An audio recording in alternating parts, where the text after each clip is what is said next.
Hello everybody, Master JLV here, and this isn't really an update video. It's kind of where I wanted to show off something, and then I'll get into like a minor update.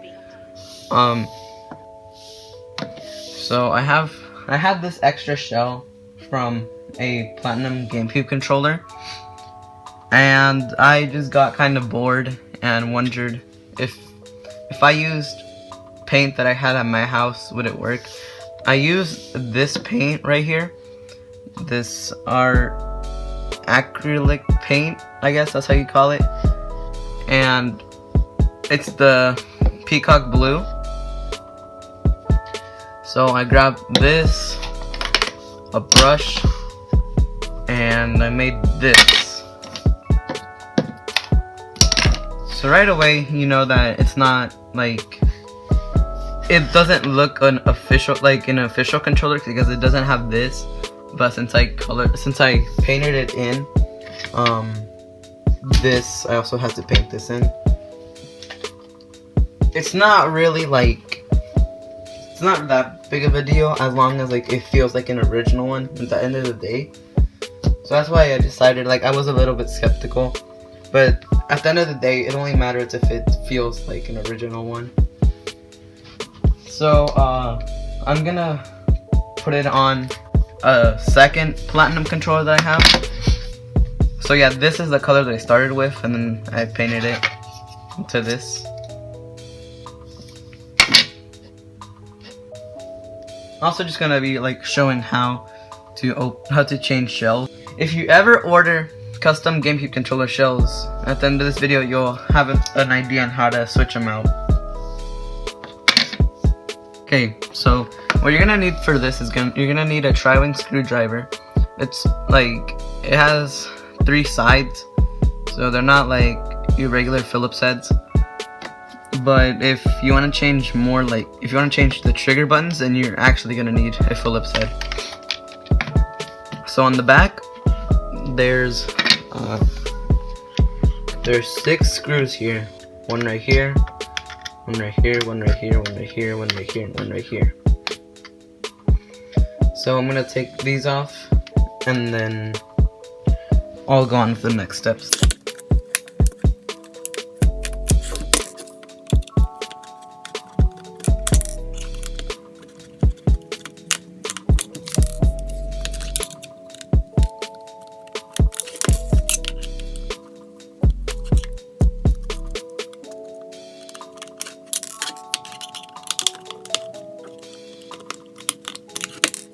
That was actually pretty fast. I didn't think it was gonna take that long. Not with like the fast motion you guys saw, but like in real life, I didn't really take that long. So you should have 6 screws here. They're all the same height, so it doesn't really matter where you put them. So these ones you can just move a little bit to the side. Just don't lose them because they are important. So you just open this. And I have a bit of explaining to do. There isn't a rumble here because mine, it fell off. But usually I think it'd be connected to like over here. So the rumble's not really important, but if it does fall off, like I don't think the wires are gonna clip off. But like here was the original one. I still have it. If it falls off, just put it so that like the little stick is facing that side, and then it'll be okay. You could also just remove it, but if you remove it, it will feel a little bit lighter. The rumble is actually the heaviest. I think it's the heaviest part of the controller. So yeah, I mean, it just comes to preference. I don't really mind, but since it fell off, I don't really have a use to keep it. So yeah, this thing already popped off, but like, it'd usually be like this. This loop would be around this little thing right here. It'd just be a loop. You just wanna pull it up, and then once it's like this, you can just pull it from here. And then the motherboard would just be right here. This won't really be. This will be like for this specifically, it won't be that necessary as long as you just move it to the side. But for other stuff, you can pop these off and switch them with, you can switch it with other ones. But like, it just depends how many you have. You can even put like the C stick here, but I'm pretty sure you get the idea. I'll make another video on specific parts once my white pieces for my Indigo controller come in. Can't wait to make that video. So now you see these membranes right here. Sometimes they'll like be stuck right here. If that happens, just peel them off, and you'll see where these ones go in a bit. So yeah, just take off the membranes, since this is gonna be putting it to this shell. So for all the buttons, you just flip it to this side, and then they all fall out. And then you want to have these two. Also, I think if you put like too much paint on these sides, then when you put the shell, it'll just get stuck. So if I put this back shell, it fits in fine. So try not to get too much of the inside. I think if you spray paint the inside, it'd be better, but I don't know. To be honest, I didn't really care that much about the front side. I mean the inner side. Alright, so now get each button and fit them in. It's kind of like that one thing little kids play with, where like you match the squares and circles. I think I'll put a picture up if I can find it.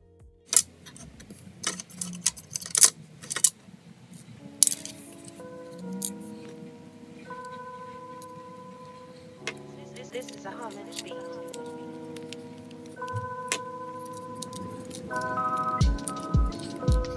Okay, so once you're done with that,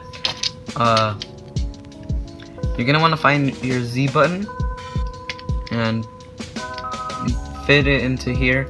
This like the little metal piece, I don't even know if it's metal, we'll just call it that.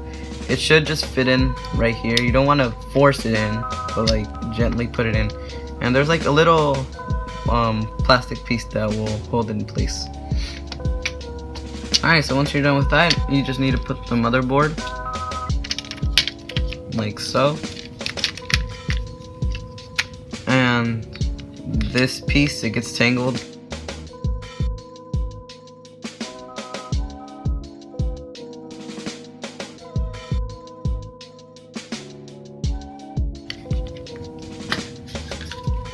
Alright, and then you just close the shell.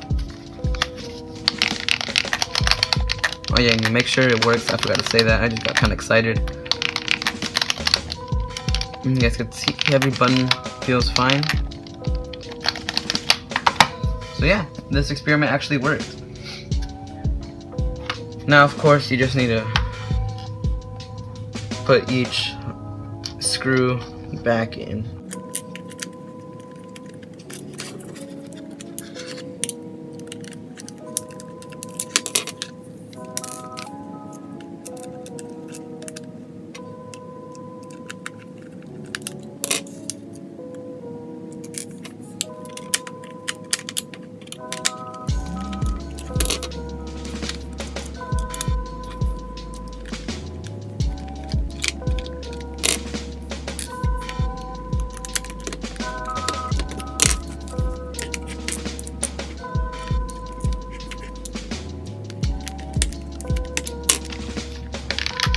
Alright, there you go. So this was a success. Now I have another controller that I want to paint. Oh, oh god. I have another controller that I want to paint. It's not the front side, it's the back side. This one was also a gray one, but the thing about this one is you guys can see it's more beat up. So I thought, why not give it another life and just paint it over. But it won't be with this paint. I'll actually get a red one, hopefully today or tomorrow.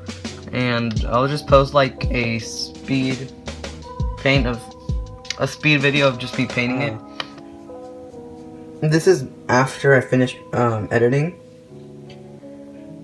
Usually what would happen is I'd finish editing, and then if I said I was gonna do something, I'd do it after. So you guys saw that I said that I was gonna paint this part red. I used first I used this paint, which it just made it like another layer. But the thing about this one is you could just scratch it off. So then I thought it was because it wasn't the same brand as the blue one. So then I got the same one as the blue one, and the same thing happened. So my conclusion, the front side, it will be able to get painted, but the back side, even if I rubbed alcohol over it, it didn't work.